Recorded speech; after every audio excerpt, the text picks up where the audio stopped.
I'm exploring the fascinating world of plants, from the most bizarre to the most beautiful.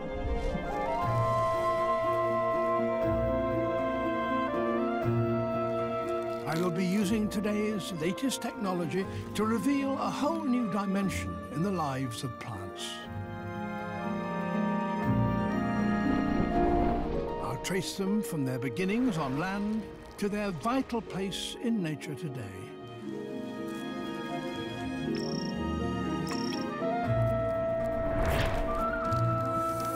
And discover a hidden world that only too often we overlook.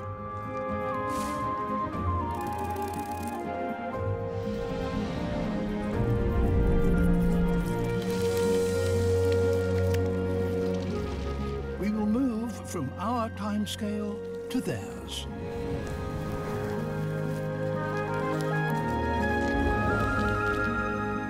Explore the extraordinary ways by which some plants survive in the harshest conditions. And we will do all this in one unique place, a microcosm of the whole plant world. The Royal Botanic Gardens at Kew.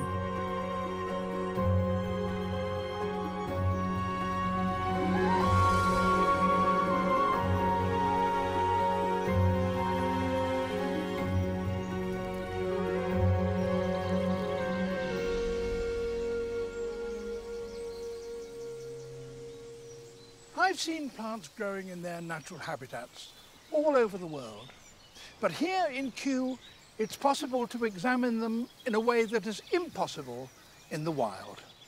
Here, some 90% of all known plant species are represented in one form or another. So in this one place, you can survey the entire plant kingdom, and what is more, using 3D cameras, reveal some of its most intimate secrets.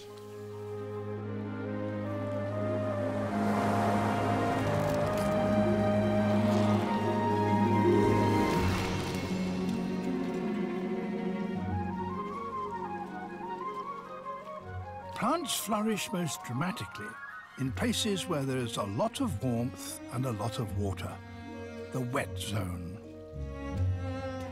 So here we can discover how plants first established themselves on land to become the very foundation of all terrestrial life.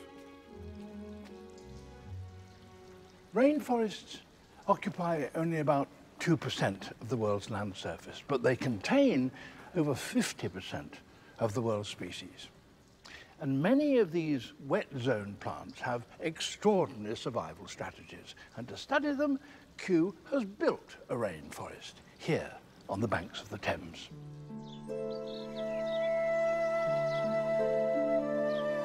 This is a rainforest like no other. The palm house was constructed in 1844 from over 200 tons of iron and 16,000 panes of glass. No one had ever built a glass house on this scale before, and to do so the architects borrowed techniques from the shipbuilding industry, which may explain why the palm house looks like the upturned hull of a ship. Its purpose was to provide a home for the tropical plants that Victorian explorers brought back from their adventures in the tropics.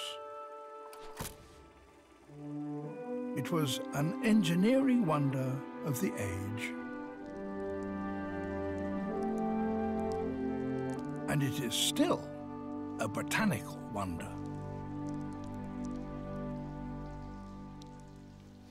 Most of the plants at this end of the house are kept in pots, as they would have been in Victorian times. And this is almost certainly the oldest pot plant in the world. This is Encephalatos altensteinii, and it came here in 1775.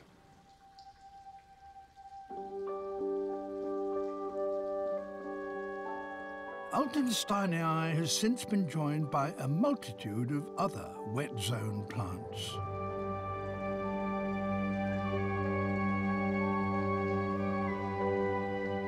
Together, they constitute a unique global rainforest, a living laboratory where we can watch and observe the fascinating ways in which rainforest plants interact and behave.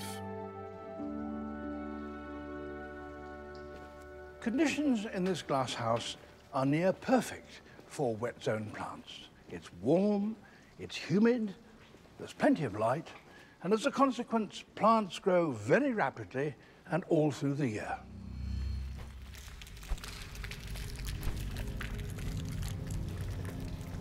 If you speed up time, plants begin to reveal their true nature. They're not passive organisms, as you might think, but competitive creatures, every bit as aggressive as animals. They're locked in a desperate battle for light and space. They stretch and pulse as they strive to barge their way into pole position.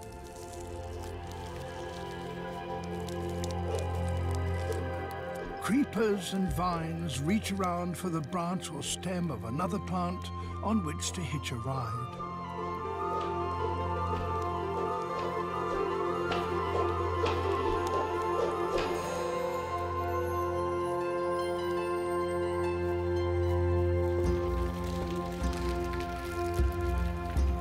Bamboos, a family of giant grasses, are capable of extraordinary speeds as they race towards the brightest light at the top of the canopy.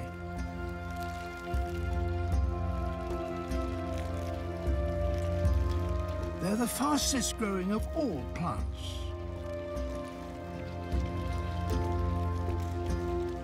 Some species can grow a whole meter in a single day. And at 30 meters tall, as high as a 9-story office block, they can compete with the tallest rainforest trees.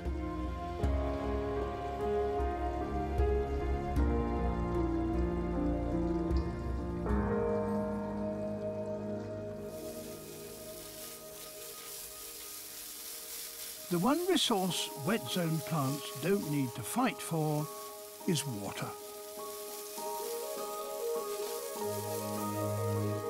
In fact, there can be so much rain in the rainforest that some species have to have special ways of getting rid of it.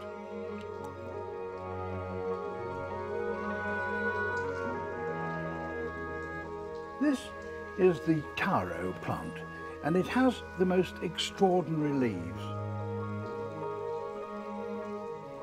Watch what happens when I pour water on them.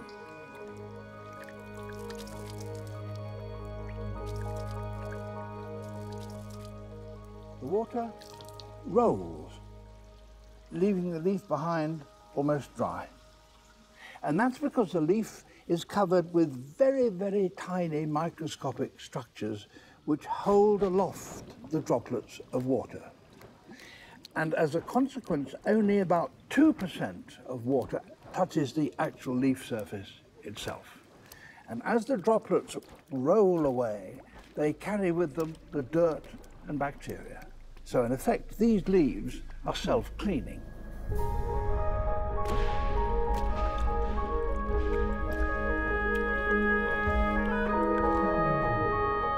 But there are some plants that use water in a different way, and they live high up in the canopy.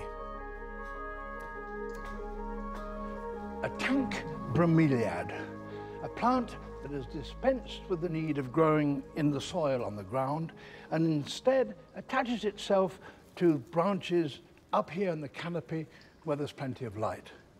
And since it's so far from the ground, it has had to develop a technique of collecting its nutriment in a quite different way.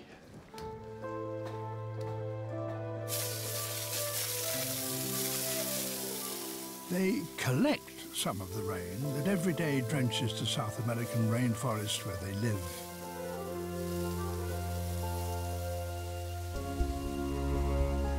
Their leaves, which are very broad, channel the rainwater into a central reservoir.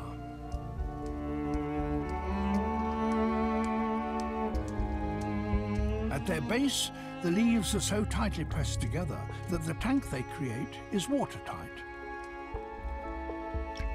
Some species can hold up to 50 litres of liquid. The water not only hydrates the plant, but it also provides a home for a lot of creatures that wouldn't otherwise be able to live up here. These little wrigglers are the larvae of mosquitoes.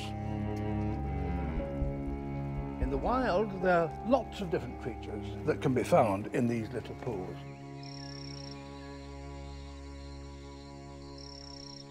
This is Ranitomia imitator, a poison dark frog from Peru.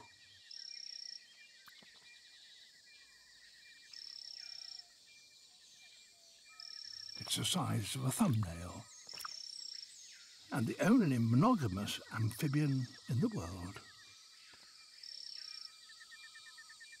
Some individuals spend their whole lives, from tadpole to adult, in and around bromeliad pools.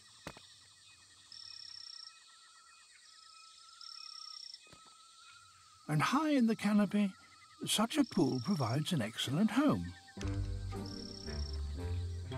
It's relatively safe, and there's a ready supply of food. The plant benefits from the arrangement because the droppings produced by its lodger are a nutritious fertilizer.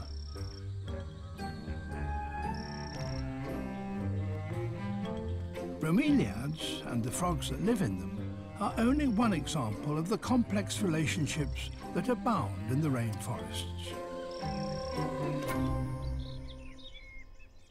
In tropical forests, the lives of every living thing, both animal and plant, are intimately entwined. It's a tangled web that has evolved over many millions of years. Throughout their history, rainforests have provided plants with a refuge against harsher conditions elsewhere in the planet. So in rainforests, you find some very ancient plant families. This cycad, for example, belongs to a family that certainly provided food for the dinosaurs.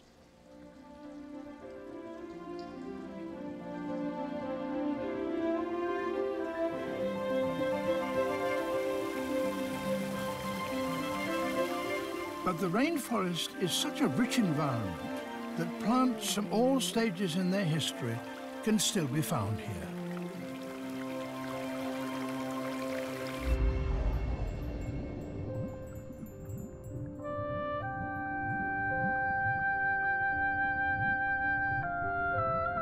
The first were slimy, thread-like algae that emerged from rivers and swamps to grow on the wet, muddy margins.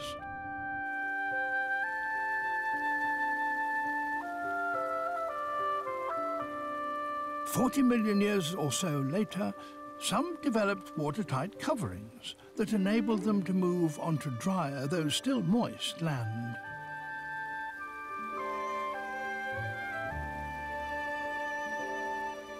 They were the liverworts and the mosses.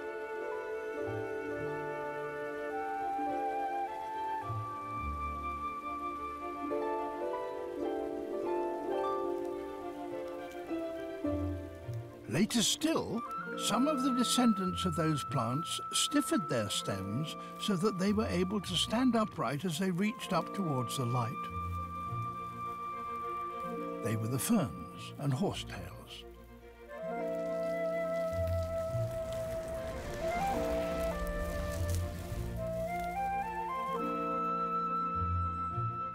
This greening of the earth changed the course of life, allowing animals to follow plants out of permanent water.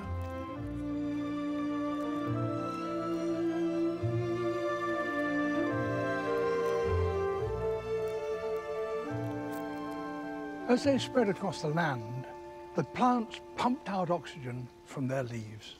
So from the very beginning, land animals were dependent upon plants, not only for food, but for the very air they breathe.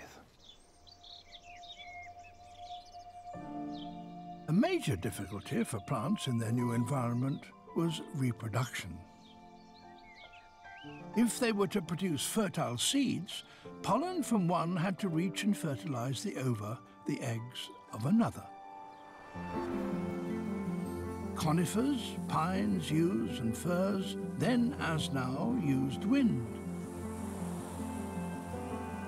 They produced vast numbers of pollen grains, scarcely bigger than particles of dust, which the wind could carry for hundreds of miles. The technique was successful, but very wasteful. Immense quantities of pollen grains had to be produced if just one was to reach its target.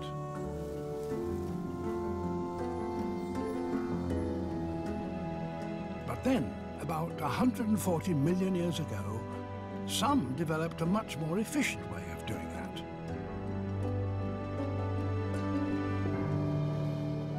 With flowers.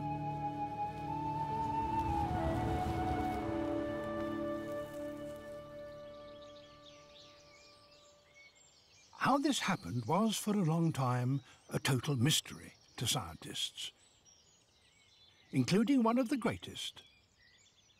Charles Darwin was baffled by what he called an abominable mystery. The fact that halfway through the age of the dinosaurs, flowering plants suddenly produced a vast number of species, and within a very short period of time. That contradicted one of the characteristics of evolution as Darwin saw it, that it was a slow and gradual process. How could that have happened? From the moment Darwin posed the question, scientists have been striving for an answer.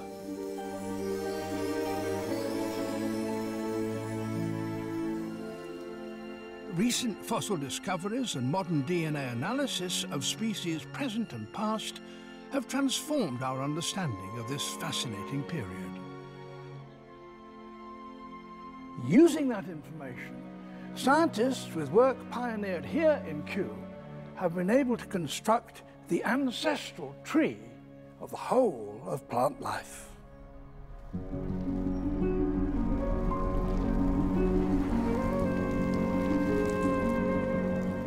It begins with algae, the simplest of the plants, which are followed by the mosses. The thickness of the rising branches indicates the relative number of species in each individual group.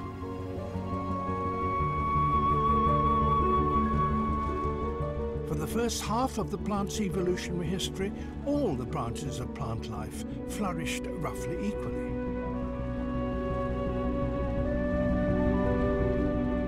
But then, 140 million years ago, there was an explosive radiation of species, Darwin's mystery.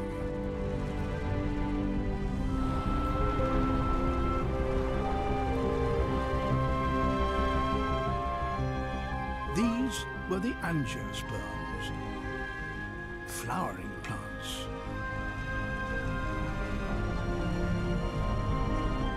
Their evolution was more gradual than Darwin had thought, but there is no question that the angiosperms quickly became the dominant group.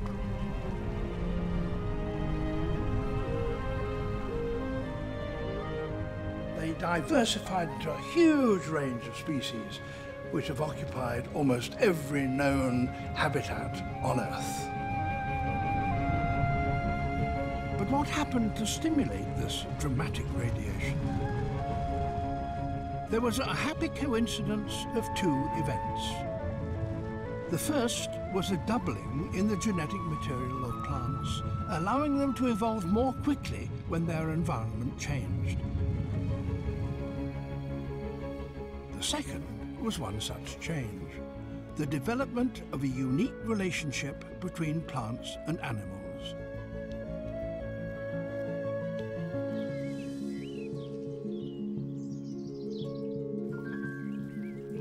The effect of this coincidence can be seen in one of the very first flowering plants to evolve.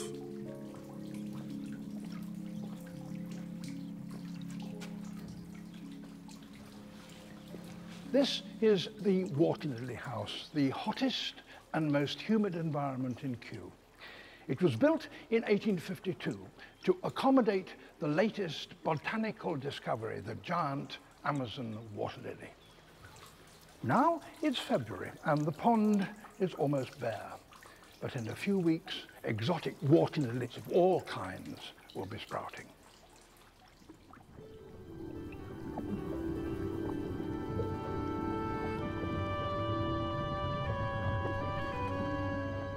The ancestors of today's water lilies, as we know from their fossils, were among the first plants to produce flowers.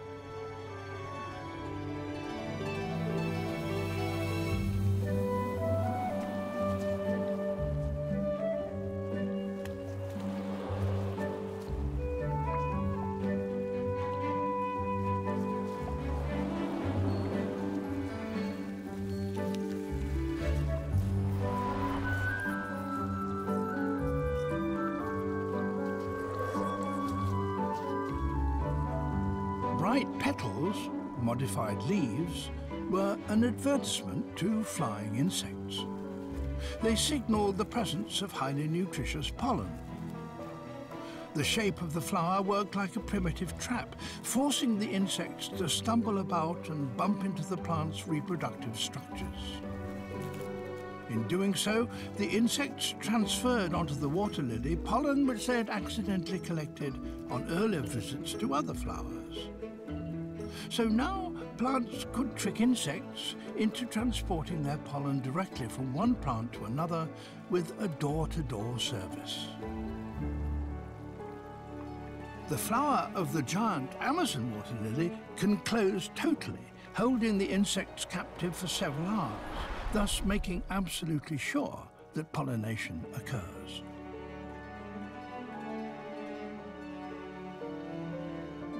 Many different species of plant followed suit, each evolving its own particular flowers to attract its insect messengers.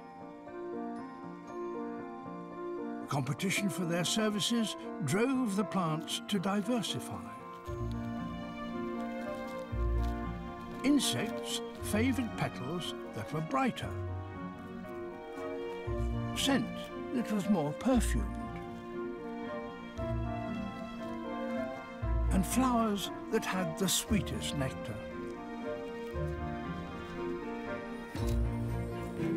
The appearance of such temptations had a huge effect on the insects.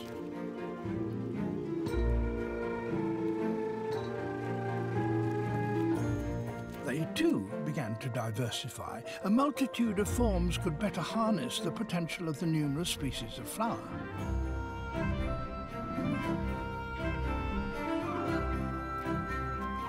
Insects with large eyes could spot the flowers. Powerful wings could carry them between plants.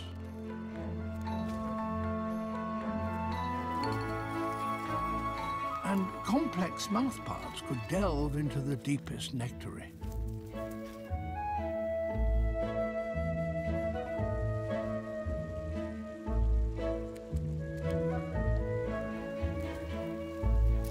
So plants and insects evolved together, driving their mutual diversity. Rainforests are the culmination of this process, containing a greater variety of species than any other habitat. And here you can see that some plants didn't restrict themselves to insects. This, for example, is known as the jade vine. But why is it this extraordinarily mesmerizing blue-green color? Well, we know that it's fertilized by bats. That's why the flowers hang out in the open so the bats can get at them quite easily. And so maybe this color stands out particularly boldly as far as bats are concerned in the moonlight.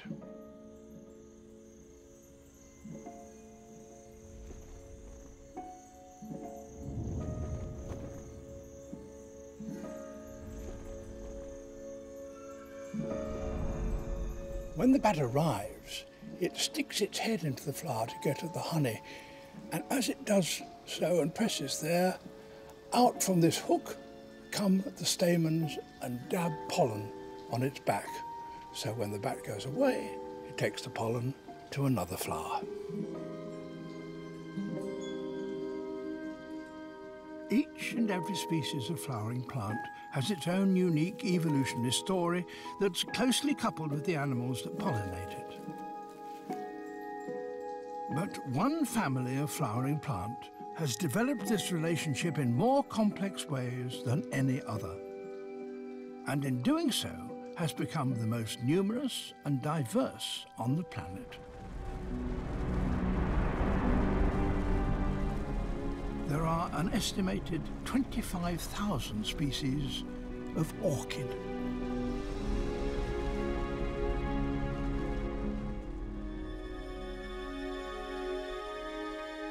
This family had a particular fascination for Charles Darwin, as he reveals in one of his letters that's kept here at Kew.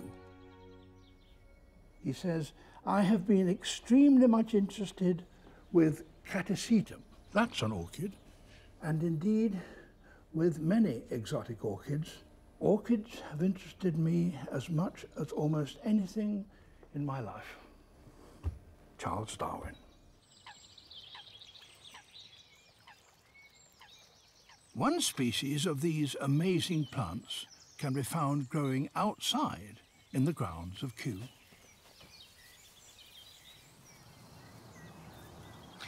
Orchids are extraordinary plants from many points of view, but one of them is that the lower lip of the flower is controlled by a special set of genes. So that means that it can evolve and change its shape and colour while the rest of its petals remain the same. The lower lip of this little orchid has evolved to look, roughly, like a bee. And people used to think that was a kind of warning, to warn cows not to eat it, on the grounds that they wouldn't want to get stung on the tongue. But now we know that's not the case. This is a mimic of a female bee that's attracting a male to mate it, and when the male mates, it will pollinate the flower. How do we know that's true? Because this little flower produces the scent which is exactly the same as that of a female bee trying to attract a mate. The unique genetic makeup of orchids has allowed them to evolve an almost unbelievable degree of complexity. And they produce their greatest variety and complexity in the wet zone.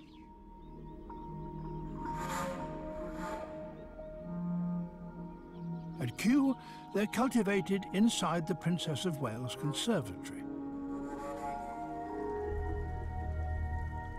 In this section, conditions are perfect for them.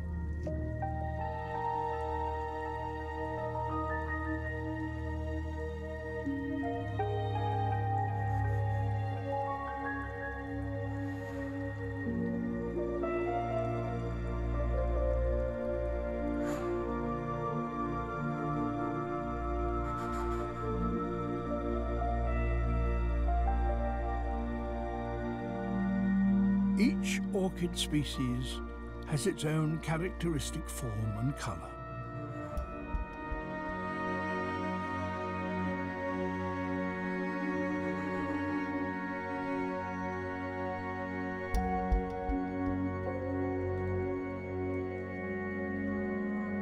They represent the pinnacle of evolutionary cooperation between animals and plants.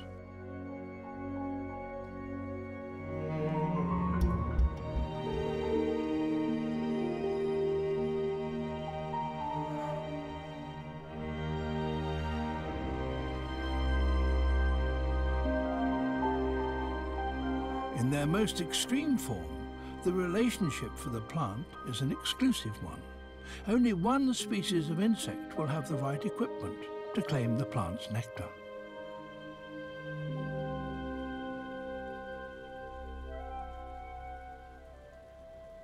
This relationship between a particular kind of insect and a particular kind of plant produces some extraordinary results. This, for example, is Darwin's favourite orchid, Catasetum. Unusually for orchids, some plants are male and others are female. This is a male. It produces a kind of scent that attracts just one species of small, glossy, beautifully coloured bee. The bee lands on the lip of the orchid and thrusts its head into the orchid's flower itself. And that touches a trigger and sticks onto the bee's back this extraordinary thing, which is in fact a bundle of pollen grains called pollinia. This has a little cap on it, which after a minute or so falls off and reveals there that little horseshoe-shaped bundle of pollen grains. High-speed cameras can show us the trigger mechanism. The pollinia accelerates with great force and so ensures that it sticks firmly onto the insect's back. The bee, no doubt somewhat dazed, flies away and maybe thinks it's not going to do that again, but is nonetheless attracted to another rather different-looking flower, which is the female, but which produces just that sort of scent. And it sticks its head into the female flower, and this little bundle of pollen, like a key, fits into a little aperture like a lock, and it pulls off the pollen and leaves on the bee's back a little bundle. And lo and behold, pollination has been achieved.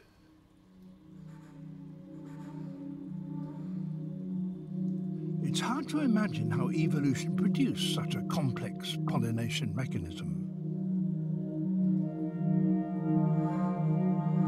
But there is one orchid whose life story is even more astonishing. Many flowers produce a sweet nectar to entice insects and other animals to come and pollinate them.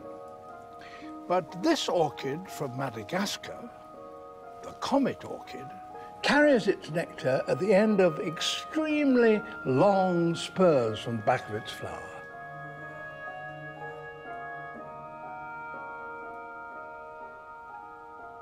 What on earth could have a tongue long enough to reach down those huge long spurs?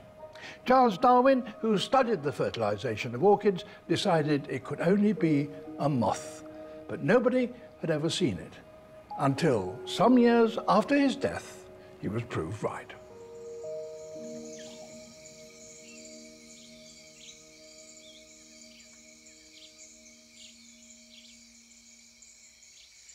This is Xanthopan morgani predictor,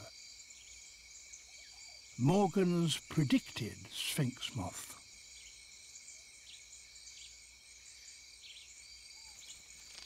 With special night vision cameras, we can show why such an immensely long tongue is needed.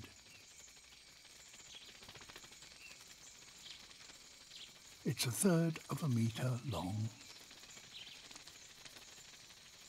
Exactly the same length as the spur beneath the flower.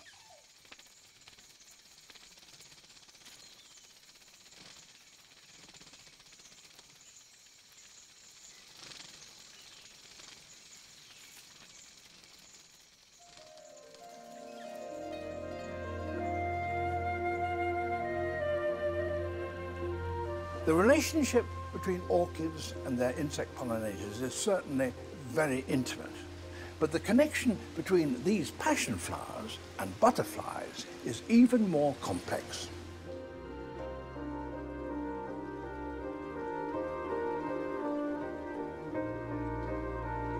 This is Passiflora, the passion vine.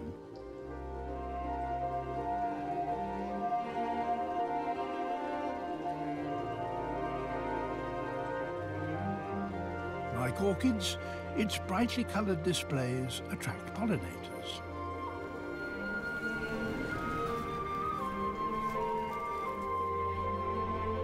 One of them is a heliconid butterfly.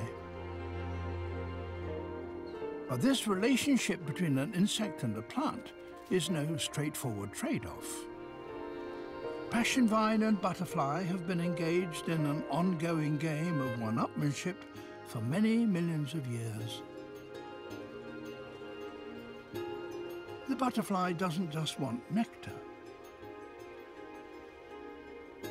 It also wants a place to lay its eggs.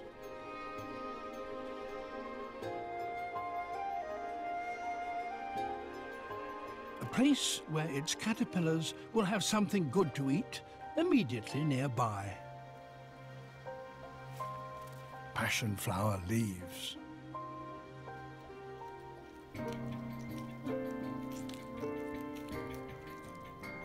And its young have huge appetites.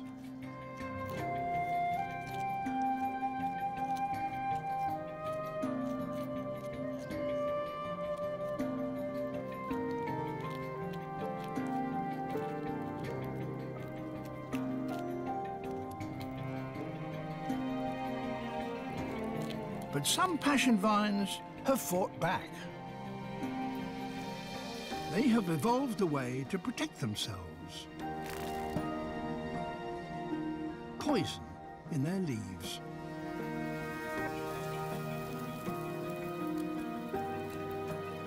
But sometimes even this is no defense. Some caterpillars not only tolerate the leaves' toxins, but store them in their flesh. And now, those toxins serve as a defense against the caterpillar's predators.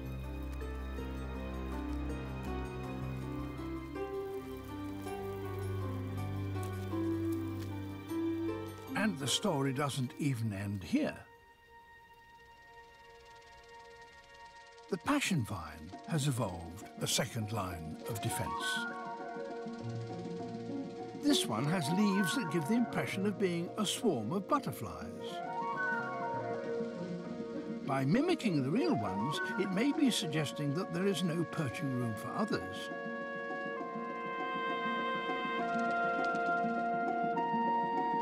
And in the detail of their leaves, you can see something even more surprising. This kind of passion flower has a special way of dissuading female butterflies from laying eggs on its leaves. It imitates eggs with these little yellow spots so that female butterflies will think that these leaves are already taken, as you might say. And this different species of passion flower does the same thing, but imitates eggs in a different way, with tiny little growths at the base of the leaf.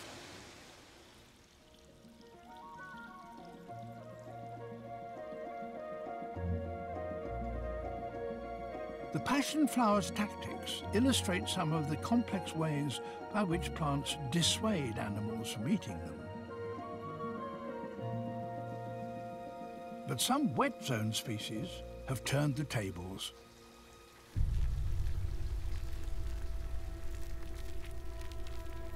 This bud will soon become a leaf. It's no ordinary leaf.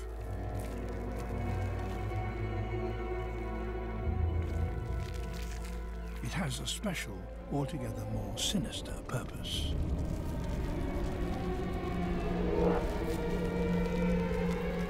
This is Nepenthes, the pitcher plant.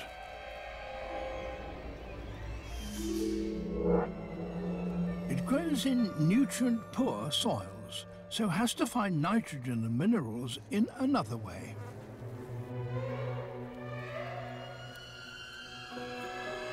The leaf, just like a flower, attracts insects with a reward.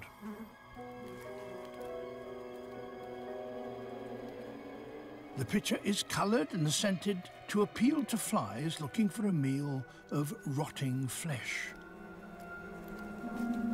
The visitors are rewarded with a greasy substance on the underside of the pitcher's lid. But the plant wants something in return. Not pollen, but a meal.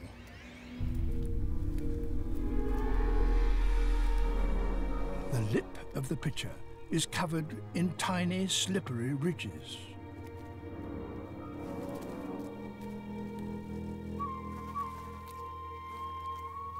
Wax lubricates the surface further. It's extremely difficult to hold on, even for a fly.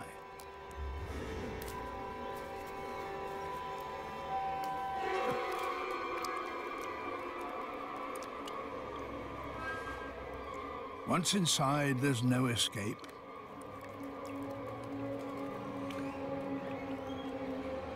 The leaf holds a pool of digestive liquid.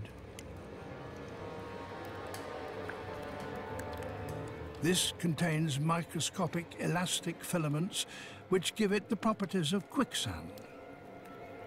The more the insect struggles, the deeper it sinks. Enzymes begin to dissolve the victim's body while it's still alive.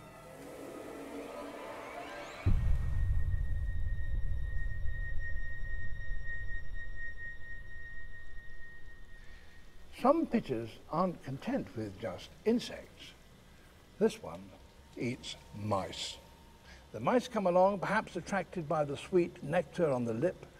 They fall in, they can't get a purchase to get out, they drown, and eventually the enzymes in the pitcher's fluid dissolves the body so that eventually there's nothing left but a bit of fur and bones.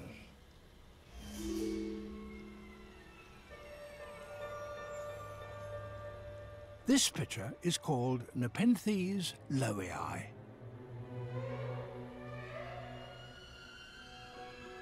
It lives on the forested slopes of Borneo's mountains. And it's perhaps the most extraordinary pitcher of them all.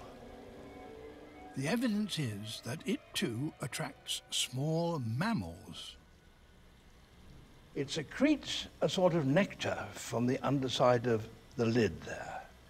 And that attracts little tree shrews.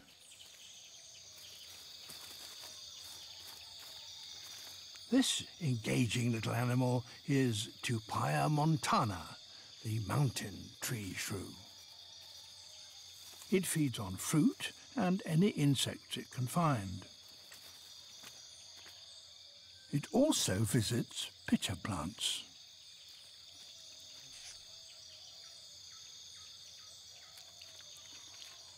Until recently, what happens next was a mystery.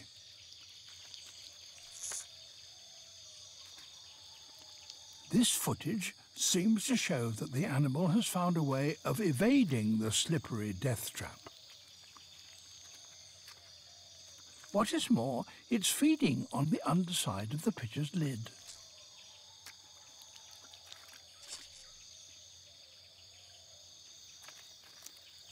This pitcher doesn't get its nutriment from the bodies of dead animals.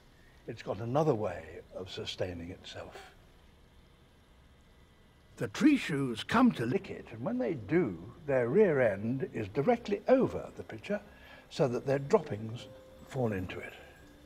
And it's that that provides this plant with its nourishment.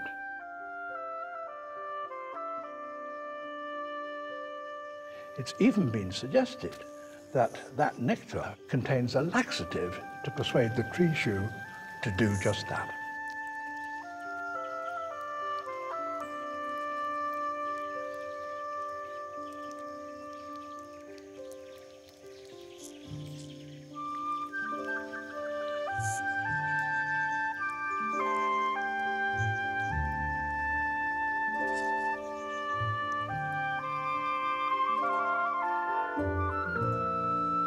The stability of the rainforest environment over time has allowed the co-evolution of animals and plants to develop to an unrivaled degree of complexity. But with complexity comes fragility. Each and every species has its own place in the complex working of the rainforest. In recent years, Kew's unique position as a living laboratory of the wet zone has become more important than ever.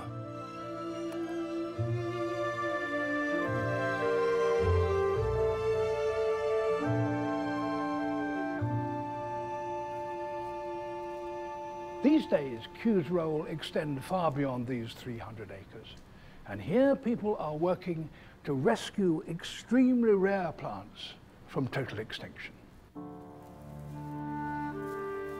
The danger of losing a single species is taken very seriously indeed. Here in the water lily room, experts face a desperate scramble to save one species from oblivion. Nestling amongst the giant water lily pads is the tiny Nymphea thermarum, the Rwandan water lily, the smallest and rarest water lily in the world. Extinct in the wild, these precious few individuals are some of the last remaining specimens.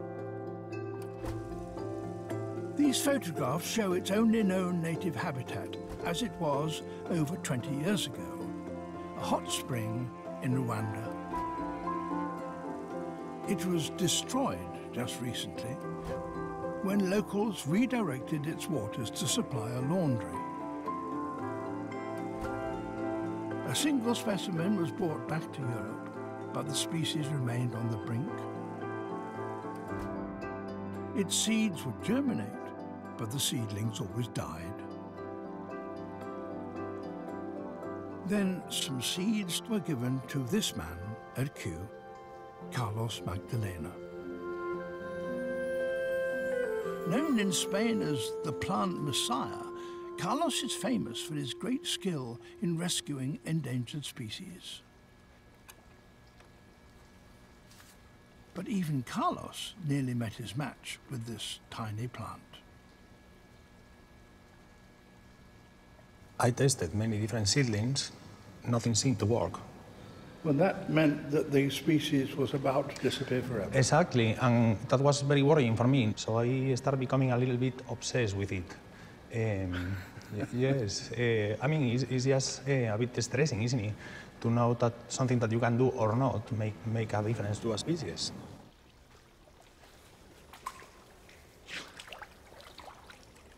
Carlos didn't give up. He had one more unlikely idea. He tried growing the water lily out of water. If you think about it, growing a water lily out of the water is something as crazy as trying to grow a cacti floating in a pond. So it was the last unlikely thing that logically you will do. And then that is the result. Carlos's inspired idea was to make use of this plant's strange ecological quirk. Nearly all other water lilies only grow in deep water, but the Rwandan spring was very shallow, little more than damp mud. And so by growing it in pots above the water, Carlos replicated its natural habitat. Within a few short weeks, there were 50 specimens, all set to flower.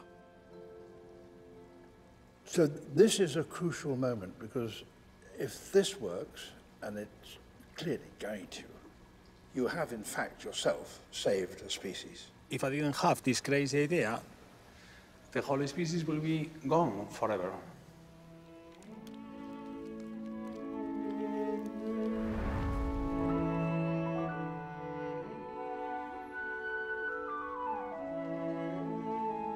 That's absolutely charming, beautiful.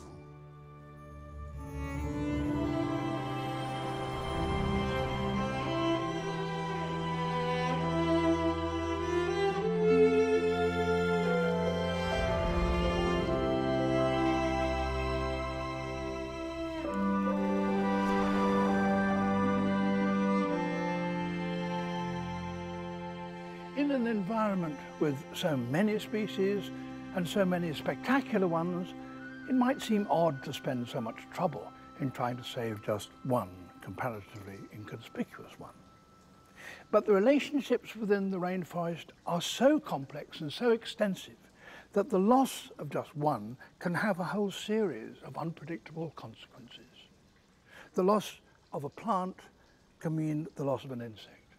The loss of an insect can mean that a bush loses its pollinator. The loss of a bush can mean that a mammal has lost its food plant. Nobody can say exactly when or if such things are going to happen. But to me, preventing it happening in the first place seems to make absolute sense.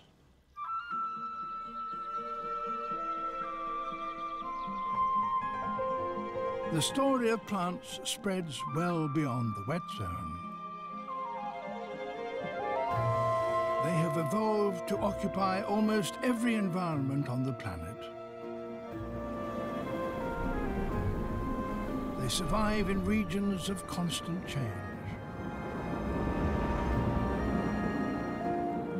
They thrive in soils that almost never see rain.